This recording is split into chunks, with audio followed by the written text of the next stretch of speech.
listeners, and welcome to an interview episode brought to you by the Arts Management and Technology Lab. My name is Alyssa, and I am the podcast producer. In this episode, I sit down with contributor Helen Boo, where she will discuss her research on 5G and IoT and the possible implications for the arts world, particularly as we adjust to the new normal of remote work. Please note that we are recording this episode as of April 13th, 2020, during the coronavirus pandemic. We are practicing social distancing by recording over Zoom. Therefore, you may hear differences in the audio quality, particularly as we switch from speaker to speaker. We hope you enjoy this episode, brought to you by AntLab.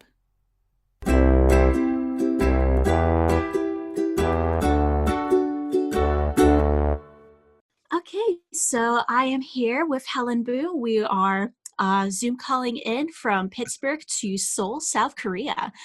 So today we're going to be focusing on 5G and IoT. And when we get out of this pandemic, the nature of our work, like the way that we operate our businesses, is not really going to be the same as it was before because of COVID-19. Helen, thank you very much for joining us today. Hey, Alyssa, it's great to hear from you. Thank you for inviting me today.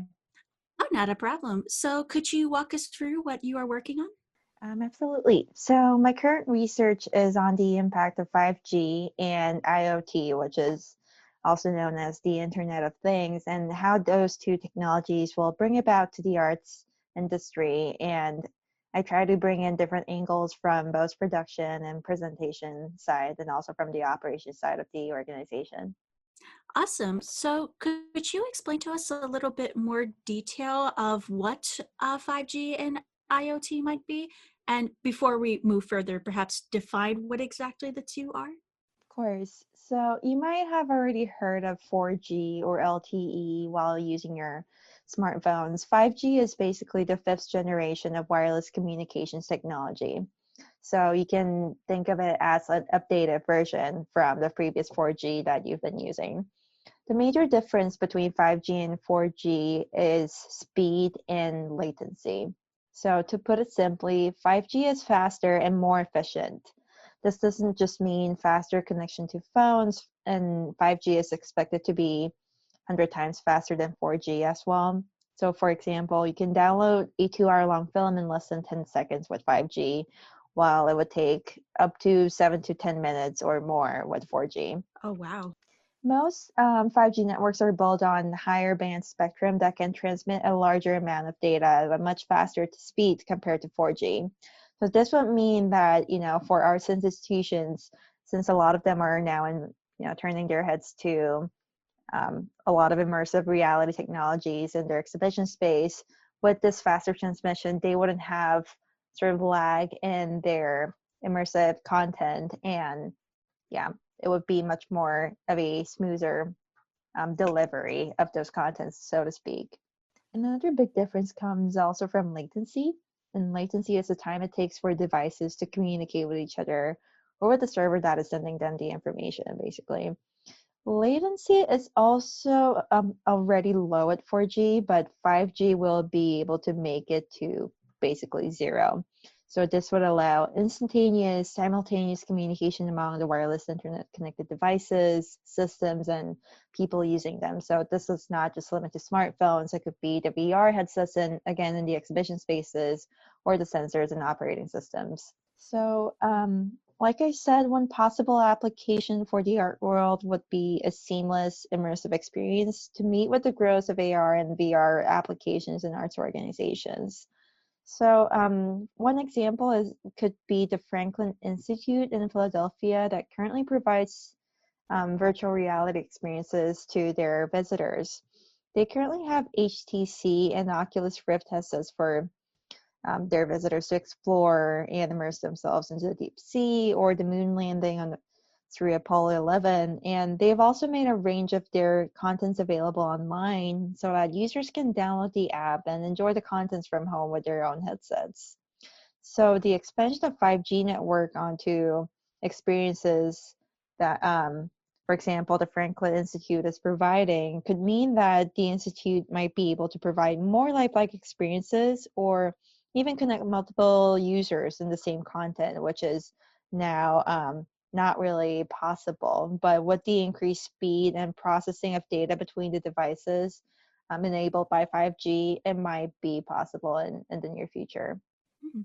That's really interesting to know. I've done a little bit of research on VR in the past, and to see the possibility of having a 5G network improve the quality of what museum goers might be seeing within VR headsets. To me, this is very exciting because the more, I suppose, like the more immersive you can make this experience and the more high quality it is, then the more fascinating the experience will become for these museum goers. But Right. anyway, I Mhm. interrupted you. Could you, oh, sorry, were you about to say something? No, that's totally fine. I was just gonna add that, like at a point where right now, like a lot of people think AR and VR experiences in museum spaces are sort of subsidiary programs, and they don't really, see a lot of potential in it. But maybe if we can like incorporate 5G and make it like sort of like, standing like an experience that can stand out on its own and something, people think it's actually worthwhile to like take a look into, it might be, beneficial for those um, places that already have the system in place. But yeah. So this is all fascinating information. Thank you so much. Can you go into a little bit more detail of IoT and what it stands for, and if there are any examples? Right. So IoT is a short for Internet of Things. And as explained by the website IoT for All, it is about extending the power of Internet beyond just computers and smartphones into a whole range of things like processes and environments. And these things that are connected can communicate by collecting information and sending it to each other. So, like a familiar example that you probably might have encountered more often are smart TVs and fridges. You can download a mobile app to control the temperature, send and receive and display notes and messages on both your phone and the touch screen installed on your fridge door through a shared cloud. Hey, that's pretty cool. Are there any places where IoT currently exists within the arts industry? And within the arts industry, it's still in the initial stage, but a good example of IoT and 5G in place would be the Palace Museum in Beijing, China, and the State Hermitage Museum in St. Petersburg in Russia. So, IoT technology allows museums to gather real time visitor information on the popularity of certain venues, exhibitions, artifacts, and so on. So in the case of Beijing's Palace Museum, they enabled this by user app as well as through using the 3,000 CCTVs dispersed across its space. So this helps the museum to gain heightened security measures, but it can also serve as a guideline for the museum to recommend visitors a visitor-oriented museum tour guide catered to each person's interest or preference, and also according to maybe how crowded some areas are. Some apps might lead visitors to a less crowded area first, and then make sure that they don't have a lot of crowd jamming up the same place. And then afterwards, the museum is equipped with data-driven analysis on the visitor information and can use this information to assess the museum's performance, design future programs, and target marketing campaigns and contents accordingly. Okay, I got you now. That's very interesting. Are there any other implications of the adoption of 5G and IoT that they might have in the cultural sector? Yes, there are. There are researchers suggesting that this transition to 5G will, to some extent, help arts businesses achieve a greener, more sustainable development. So, the Arts Council England had released their annual environmental report earlier this year, and it pointed out how museums are generating 41% of carbon footprint despite making up only 8% of the total national portfolio organizations. If you think about how many empty exhibition rooms, hallways, lobbies, and other areas are left with lighting and air conditioning throughout the whole day, this number seems to make a lot of sense. Some institutions, like the Museum of Fine Arts in Boston, has already laid out their green initiatives and plans to expand direct digital control systems to save energy. So, if you think about the 5G and 5G powered IoT and their new possibilities for optimizing energy efficiency, it could actually propel the arts industry to move towards greener practices. Ericsson, the company's exponential climate action roadmap, highlighted how digital sector, including 5G and IoT and other network technologies, are estimated to have the potential to directly cut 15% of fossil fuel emissions and indirectly support a further reduction of 35% by influencing consumer business decisions and system transformations by 2030. In this scenario, the existing building of an organization can be transformed into a smart building where a smarter control system would be able to identify where people are most at to reduce unnecessary air conditioning, heating, lighting, or other energy use in less populated areas of the building to save utilities as well as lower carbon emissions. The Natural History Museum of London, for instance, had been maintaining a digital twin converging information gathered by 15,000 sensors spread across 100,000 square meters of the museum space with operational technology. The data on the temperature, humidity, vibration, and light in different departments are linked together by a digital twin. Wow. So this is a lot of really important work, and this is some interesting aspects of how 5G and IoT can really transform the arts industry. Would there be any precautions that organizations should take, though, before jumping into implementing this new technology? There definitely are. Like any new emerging technology, 5G and IoT also have a lot of shortcomings when it comes to realistic applications as much as their promises, especially in the arts industry. It is an investment that an organization has to make. And with smaller or less tech powered arts institutions, the new technology might not be as compatible with their obsolete operating systems and may result in actually lowered performances compared to the investment that has been made.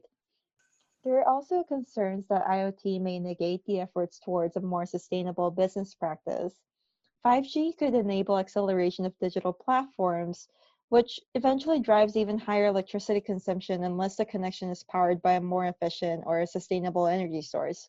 So, one thing that arts organizations should consider is that 5G and IoT won't be the ultimate solution to everything, and they should take into considerations um, some of the caveats and disadvantages that might ensue adopting these new technologies. Hmm, absolutely. I can imagine that installation costs are going to be very expensive as well, like especially if they need to replace some of these obsolete operating systems that um, Exactly. mhm. All right. And one more question for you. I'm going to backtrack a little bit in the conversation here because I recall you mentioning that the IoT, the Internet of Things, has the potential to help users navigate the space or maintain like some visitor information on the popularity of certain exhibitions. So I guess I'm curious if there are any privacy concerns that go along with this new technology. There definitely is a lot of concern about the privacy issue because essentially, if you think about how these informations get collected, it's through the sensors and the security cams and the mobile apps that users or visitors might be downloading onto their phones with the GPS tracker enabled. So, I guess like another issue that will be dealt with in my research paper would be this privacy issue aspect. But so far, um, because it's still the initial stage of 5G adoption, there hasn't been as much um, information or data that shows how invasive these two technologies could be. Okay, interesting. All of the examples that you brought up, though, the GPS locations, the security cameras, these are all things that do, of course, already exist within cell phone use and within museums as well. Great. But I guess, like in terms of introducing a new technology, like there are obviously going to need to be some policies written around that. Exactly. All right, cool. So, and so then 5G with a grain of salt would be the final take on the discussion we had so far today, right? That's right. And again, more details on each aspect that we've covered today in our talk on what 5G and IoT are and their merits and possible shortcomings and some cautions that we might have to take and prepare before we adopt these new technologies will be discussed in my paper. All right, awesome. I look forward to reading that at some point. Well, hey, Helen, thank you so much for joining us for the podcast today and talking about your topic on 5G and IoT. It's been fascinating. I learned a couple of new things today, and I look forward to seeing some of this technology someday in the arts world. And thank you, Alyssa. Thanks for listening to the Arts Management and Technology Lab podcast series. You can read more on the intersection between the arts and technology at www.amt-lab.org.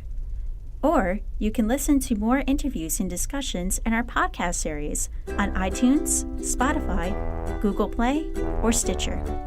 Thank you for joining us.